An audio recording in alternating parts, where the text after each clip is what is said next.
अस्सलाम वालेकुम। कैसे हैं जी आप लोग? उम्मीद करता हूँ खैरियत से होंगे। मेरा नाम नवीद सुल्तान है। अच्छा, मैं आज आपको एक मालूमात ही देना चाहूँगा कि बहुत सारे आजकल की जो नौजवान हैं नशे के तो बहुत सारे आदी हैं, लेकिन एक नशा है जिसको आइस बोलते हैं, ठीक है, उर्फ़ आम में। ये आइस का नशा जो है पिंडी इस्लामाबाद में तो बहुत ज़्यादा ही कॉमन होता जा रहा है। इसके साथ लिंक्ड जो ख़तरात हैं या फैमिली को क्या करना चाहिए वो मैं थोड़ा सा आपको बताता हूँ। क्योंकि जितनी भी ज़्यादा कॉल्स आती हैं हमें, तकरीबन एवरेज हमें कोई 20 से 25 कॉल्स आती हैं रोज़ाना की। उसी के लिए अब हम एक हेल्पलाइन भी इंशाल्लाह स्टार्ट करने लगे हैं, ताकि आपको 24/7 जो है हमारा हेल्पलाइन पे कोई ना कोई जो शख्स है या जो कोई नुमाइंदा है वो आपको मालूमात दे सके, ठीक है। यहाँ पर मैं आपको सबसे पहले ये बता दूँ कि जब भी कोई भी जब आइस का नशा लेने लगता है तो उसके बिहेवियर में बहुत सारी तब्दीलियाँ आती हैं। ज़्यादा वो सोता ही नहीं है, मतलब कि वो 5-5 6-6 रातों तक सोता नहीं है। बातें करेगा, लगेगा बिल्कुल नॉर्मल है, लेकिन नींद में वो उसको आएगी नहीं। हर वक्त वो लगता है कि बड़ा फ्रेश होता है, ठीक है। दूसरी जो चीज़ है, कुछ केसेस में ऐसे होता है कि वो दिन के वक्त सो जाते हैं, ठीक है। अच्छा, इसके साथ एक और इसकी जो अलामत आती है हेलुसिनेशन की, वो बहुत ज़्यादा प्रोमिनेंट है। जिस बंदे ने भी आइस ली हुई है, जब आइस ली हुई होती है उस वक्त तो इतनी ज़्यादा अलामात पीक पर नहीं होती, लेकिन जब उसके लिए वो स्ट्रगल कर रहा होता है उसको ढूंढने की, और उसका वक्त जब गुजर रहा होता है, मिसाल के तौर पर एक बंदे की आदत है रोज़ाना 4 बजे आइस की डोज लेता है, और नेक्स्ट डे जब 4 बजेंगे तो वो उसको ढूंढेगा। और अक्सर घर में ये होता है कि उसने जहाँ पर आइस वगैरह छुपा के रखी होती है वो लोग उठा के छुपा देते हैं, मतलब कि ताकि उसको मिले ना, तो वो उसका जो है ना नशा ख़त्म हो जाएगा। ऐसा नहीं होता है। इस तरह से मज़ीद आप उसको रिस्क पे डाल रहे हो और अपनी सारी की सारी फैमिली को रिस्क पे डाल रहे हो, क्योंकि उसका रिस्की बिहेवियर जो है या एग्रेसिव बिहेवियर जो है वो बढ़ जाएगा।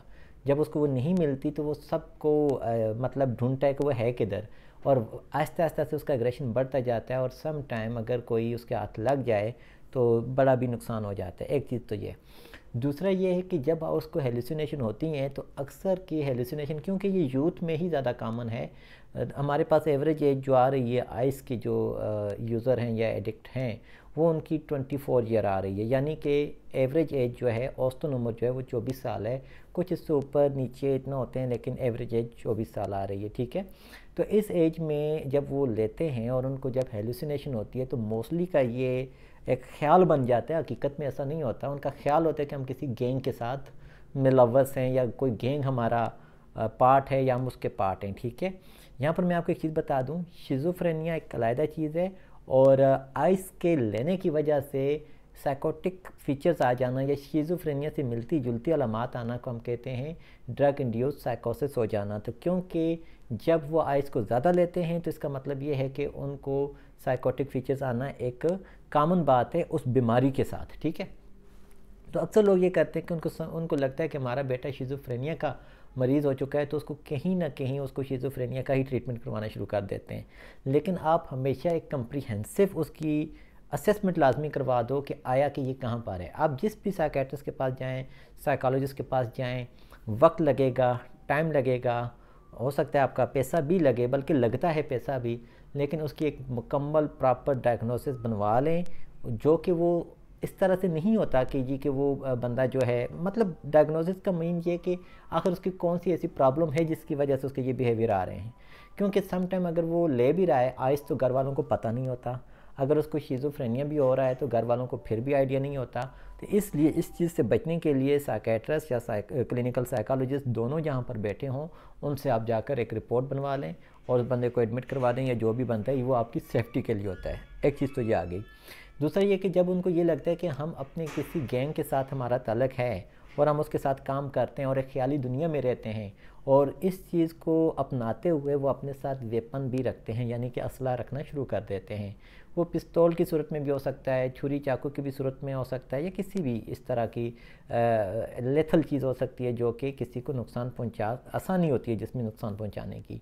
तो ऐसे में ये है कि अगर आप उसकी मर्ज़ी से हट कर बात करेंगे तो उसके हाथ में जो चीज़ भी होगी, और उसको पता नहीं होता, ये बात याद रखें कि वो अपने फुली कॉन्शियस में नहीं होता, वो किसी भी हद से आगे गुजर सकता है। क्योंकि हमारे पास आइस के ज़्यादातर नौजवान आते हैं, ज़्यादातर पढ़े लिखे होते हैं, उनका हम इंटरव्यू लेते हैं, कुछ की मैं रिकॉर्डिंग भी कर लेता हूँ अगर फैमिली की तरफ से परमिशन हो या उसकी तरफ से परमिशन हो, तो वो भी मैं वक्तन फ़वक्तन अपलोड करता रहता हूँ। तो आप उनके आइडियाज़ भी देख सकते हैं कि जो ट्रीटमेंट से पहले के आइडियाज़ थे और ट्रीटमेंट के बाद उनको कैसा लगा कि आखिर क्या चीज़ है, क्योंकि ये एक बिहेवियर है, डिपेंडेंसी है, और इसको ख़त्म होना ही बेहतर होता है, अदरवाइज़ ये एक आगे किसी बड़े नुकसान का सबब बन सकता है। ठीक है। अच्छा, एक और चीज़ मैं आपको बताता चलूँ कि बहुत सारी फैमिलीज़ ऐसे होती हैं कि वो कहती हैं कि अभी हम ट्रीटमेंट नहीं करवाते, थोड़ा और इंतज़ार कर लेते हैं, शायद सुधर जाए या शायद वो ठीक हो जाए। इसमें एक चीज़ है, वो घर पर कभी भी सेट नहीं हो सकता, घर पर मज़ीद वो परेशानी का सबब बन सकता है, क्योंकि किसी भी नफ्सियात के सेंटर पे या मैं रिहेबिलिटेशन सेंटर इसलिए नहीं कह सकता क्योंकि बहुत सारे रिहेबिलिटेशन सेंटर्स ऐसे हैं जो कि उन प्रोटोकॉल्स को फॉलो नहीं करते जो इस्लामाबाद हेल्थ रेगुलेटरी अथॉरिटी के अंडर आते हैं या उनमें आते हैं। मिसाल के तौर पर आपके पास साइकियाट्रिस्ट होना ज़रूरी है, मेडिकल ऑफिसर होना ज़रूरी है, क्लिनिकल साइकोलॉजिस्ट होना ज़रूरी है, और उनका अपनी रेलेवेंट फील्ड में उनका एक्सपर्टीज़ होना या तजर्बा होना बहुत ज़रूरी है। तो जब तक आपको प्रॉपर कोई अच्छा सा रिहेबिलिटेशन सेंटर नहीं मिल जाता, आप उनको किसी भी जगह पर मत लेकर जाएं, क्योंकि वो जब एक जगह पर बंद रहेंगे तो बंद रहने से उनको मज़ीद जो है ना अपनी जो अलामात हैं उनको लगेगा कि भाई मुझे सज़ा के तौर पर यहाँ पर दाखिल किया गया है।